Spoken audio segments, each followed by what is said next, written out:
వాళ్ళక్క ఏం కూరే గేటు తీయంగానే కాలు పెట్టంగానే స్మెల్ వచ్చేస్తుంది. ఏదో కూర అర్థమైందిలే, నీసుకోరే కదా. ఆయ్ ఈరోజు ములక్కాయ ఉప్పు చేపతో పులుసు పెట్టానే. అవునా? ఆ ముక్క ముందుగాని చెప్తే కంచంలో కొద్దిగా అన్నం వేసుకుని వచ్చేదానిగా, కూసంత నాకు కూడా 2 గేట్లు వేసేదానుగా.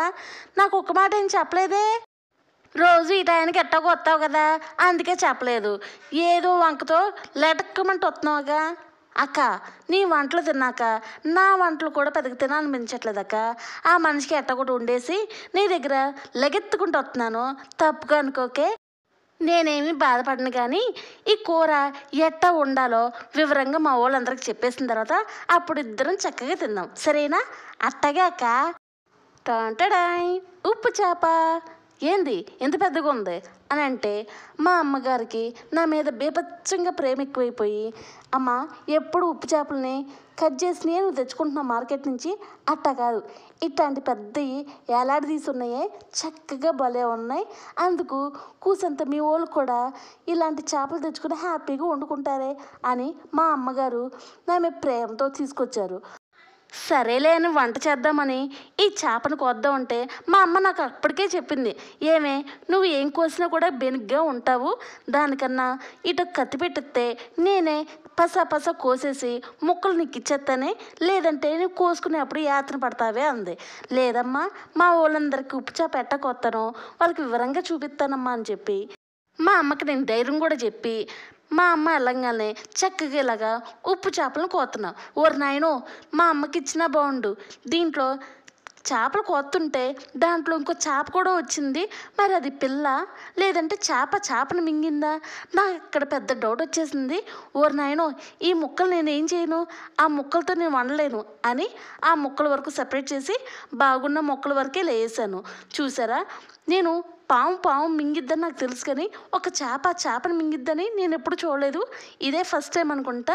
మరి గొంతులోనే ఉందిగా తలకే, మరి కడుపులో పిల్ల అయితే కడుపులో ఉండదు కానీ గొంతులో ఉండదుగా. అయితే ఈ దొంగ మొహంది చేపనే మింగేసింది. ఇక ఆ చేపని నేను బతికించుకోలేనుగా, ఆల్రెడీ నా దగ్గర ఎండిపోయి వచ్చింది కాబట్టి ఇంకా చూస్తూ అయ్యో ఇలా కూడా ఉంటాయా అనుకొని ఇక పనికొచ్చిన మొక్కల వరకే ఇలాగా శుభ్రంగా వాటర్లో వాష్ చేసుకున్నా. అయ్యి బాబోయ్, ఎంత వాష్ చేసినా ఆ చేప మీద ఉన్న నాచు అస్సలు పోవట్లేదు. మరి ఇట్ట వండేస్తే కంపు కొట్టిద్ది కూర అంతా. అందుకనే నాకు ఒక ఐడియా వచ్చి ఒక కళాయిలో కొద్దిగా వాటర్ వేసుకుని ఇలా ఉప్పు చేపలని వేడి నీళ్ళలో ఒక 5 నిమిషాల వరకు ఇలాగా ఉడకబెట్టాను. మీకు ఒకటి తెలుసా, మీరు 5 నిమిషాల కన్నా ఎక్కువ ఉడకబెట్టారనుకో ఈ ఉప్పు చేప ముక్కలు అనేది పీకుడైపోతే, అందువల్ల మీరు 5 నిమిషాల్లో టైం సెట్ చేసుకుని ఇంక ఇమ్మీడియట్గా మీరు స్టవ్ అనేది ఆఫ్ చేసేసుకోండి. అప్పుడే మీకు ఫ్రీగా మీకు ఇలాగా చూసారా, ఇలా రఫ్ చేస్తుంటే ఈజీగా వస్తుంది మనకి ఆ పైన ఉన్న పొరంతా. అట్టా ఉండిద్ది. వేడి నీళ్ళలో పెడితే మీరు ఎక్కువగా శ్రమ కూడా పడక్కర్లేదు. అలానే వేడి నీళ్ళలో చాలాసేపు ఉంచుతారా? అయ్యి బాబోయ్ కాదు, అట్లా వేడి నీళ్ళలో ఉంచేసి మీరు మర్చిపోతే ఆ మొక్కలన్నీ పీకుడైపోతాయి, అంటే ఇరిగిపోతూ ఉంటాయి మీరు పట్టుకోగానే. అందువల్ల మీరు 5 నిమిషాలు అవ్వగానే వేడి నీళ్ళు మసలంగానే ఆ ఉప్పు చేపలను అలా ఉంచి తర్వాత ఆ వేడి నీళ్ళన్నీ పారబోసి మళ్ళీ ఆ చేపల మీద చన్నీళ్ళు పోసుకోండి. తర్వాత ఇలాగా క్లీనింగ్ సెక్షన్ చేసుకోండి. అప్పుడే మీకు ఇలా చెయ్యి కాలకుండా ఇటు టైము ఉప్పు చేపకి ఇవ్వకుండా మంచిగా సేవ్ చేసిన వాళ్ళు అవుతారు.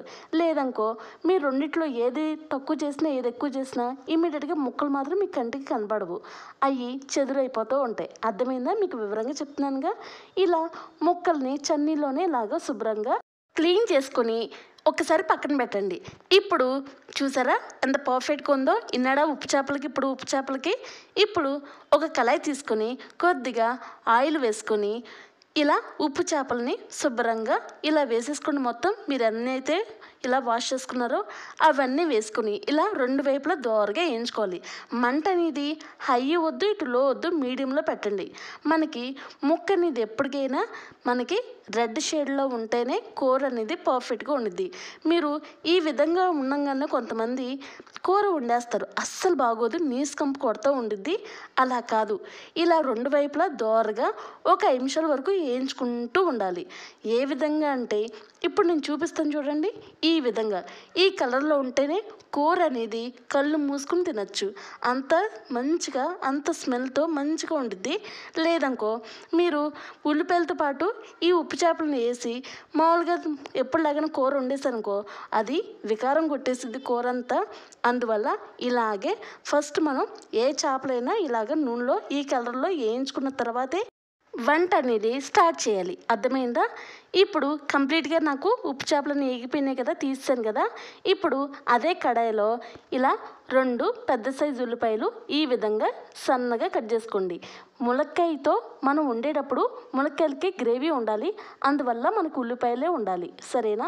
ములక్కాయ ఉన్నా గుడ్లు పులుసు ఉన్నా మనకి ఉల్లిపాయలే దిట్టంగా ఉండాలి. మిగతా ఏ కూరైనా ఒక ఉల్లిపాయ సరిపోద్ది. ఇలా ఒక 2 ఉల్లిపాయలు ఇలా చిన్నగా కట్ చేసుకుని టేస్ట్ తగ్గట్టు సాల్ట్ కూడా వేసుకుని 2 నిమిషాలు వేగిన తర్వాత 2 పచ్చిమిరకాయలు కూడా చిన్నగా కట్ చేసుకోండి. ఇలా పచ్చిమిరకాయలు కూడా వేగిన తర్వాత ఒక టమాటా ఇలా చిన్నగా కట్ చేసుకోండి. టమాటా కూడా వేగిన తర్వాత ఇప్పుడు ములక్కాయల్ని చూసారా ఎంత శుభ్రంగా వాష్ చేసుకున్నానో. ఇలా మీరు కూడా ఇలా వాష్ చేసుకుని శుభ్రంగా ఇలా టమాటాలు కూడా వేగిన తర్వాత చక్కగా ఈ ములక్కాయలు మొత్తం వేసేసుకోండి. అర్థమైందా?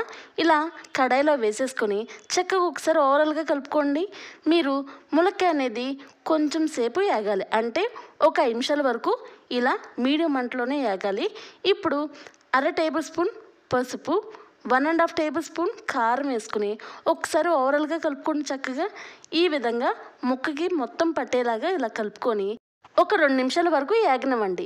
ఇలా ఉప్పు కారం పసుపు ఇలా ముక్కకి పట్టేలాగా ఇలా కలుపుకొని ఇప్పుడు మీరు చింతపండు అనేది నానబెట్టుకోవాలి. నానబెట్టుకోవడం ఎంత చూపిస్తాను చూడండి. ఇలా గుప్పిడి మోస్తే ఇంత వచ్చింది నాకు. నేను వండేది కేజీ కర్రీ కాబట్టి ఈ పులుపు సరిపోద్ది. ఇప్పుడు ఇలా చింతపండు మెత్తగా నానిన తర్వాత ఇక మీరు ములక్కాయ కూడా వేగింది కదా, ఇక ఆ ములక్కాయ మీద ఇలా ఈ గుజ్జు మొత్తం వేసేయండి. సరేనా? ఒక్కసారి ఇలా కలుపుకొని ఇప్పుడు మీరు ఆల్రెడీ వేయించుకుని పక్కన పెట్టారు కదా ఉప్పు చేపలని, ఆ ఉప్పు చేపలను కూడా వేసేయండి. మీకు ఒక చిన్న చిట్కా చెప్తానే. ఉప్పు చేపలని మనం చింతపండు రసం వేయకముందే వేస్తే మీరు అటు ఇటు తిప్పే లోపల చెదిరైపోతూ ఉంటాయి ముక్కలు. అందువల్ల చింతపండు రసం మొత్తం వేసిన తర్వాతే ఇలా ముక్కలు వేయండి. అర్థమైందా? లేదంటే పీకుల్లాగా కనపడిద్ది. ఇప్పుడు మీరు ఇలాగా ఉప్పు చేపలు మొత్తం వేసిన తర్వాత ఒక్కసారి ఇలా కలుపుకొని మీరు మూత వేసుకోండి. ఖచ్చితంగా 10 నిమిషాల వరకు హై ఫ్లేమ్లో వదిలేయండి. చక్కగా ఈ విధంగా దగ్గర అవ్వగానే మీరు చక్కగా ఒకసారి చూడండి, మీకు గ్రేవీ అనేది థిక్నెస్గా ఉందా, చక్కగా ముక్కలు కూడా ఉడికినాయి. ఇంకా ఈ విధంగా ఉన్నప్పుడు మనకి కొద్దిగానైనా ఎక్కువ అన్నం కలిసిపోద్ది. అలాగే పులుసు కర్రీలు అంటే ఇలాగే పులుసుగా ఉండాలి, ఇలా ముక్కలుగా ఉండాలి. అలా ఉన్నప్పుడే బాగుండిద్ది ఏ కూరైనా. సరేనా? ఇలా గుత్తంగా ఉన్నప్పుడు పెద్దగా అనిపించదు. ఇలా పులుసుగా పెట్టుకొని తినండి, చాలా కమ్మగా ఉండిద్ది. ఈ విధంగా రాగానే మీరు స్టవ్ అనేది ఆఫ్ చేసేయండి. ఒక 2 నిమిషాలు చూడండి, ఇంకొంచెం దగ్గర అయ్యిద్ది. ఈ విధంగా ఉన్నప్పుడు మీరు చక్కగా హ్యాపీగా తినచ్చు. సరేనా? మరి ఈ వీడియో మీకు నచ్చిందా? ములక్కాయ ఉప్పు చేప పులుసు అయితే ఒక లైకు, షేరు, సబ్స్క్రైబ్. మరి వీడియో చెప్పడం అయిపోయిందమ్మా. మరి నన్ను నిలరమ్మంటారా? రేపొద్దున గల నెక్స్ట్ వీడియోతో వస్తానమ్మా. మరి ఇలాంటి రెసిపీస్ ఇంకా చాలా ఉన్నాయి. మీరు కూడా తప్పకుండా నన్ను విష్ చేయాలని, నాకు ప్రతి లైకు కొంచెం మోటివేషన్ లాగా, కొంచెం నాకు హ్యాపీనెస్గా ఉండిద్ది. ఒక లైకు, షేరు, సబ్స్క్రైబ్ మీ అందమైన నవ్వు. మరి వెళ్ళరానా? బాయ్ అమ్మా. అయ్య బాబోయ్, లైక్ కొట్టేసి వెళ్తున్నారు కదమ్మా. కొట్టకపోతే మా అమ్మ కదూ, కొట్టేసి వెళ్ళండమ్మా లైకు. బాయ్.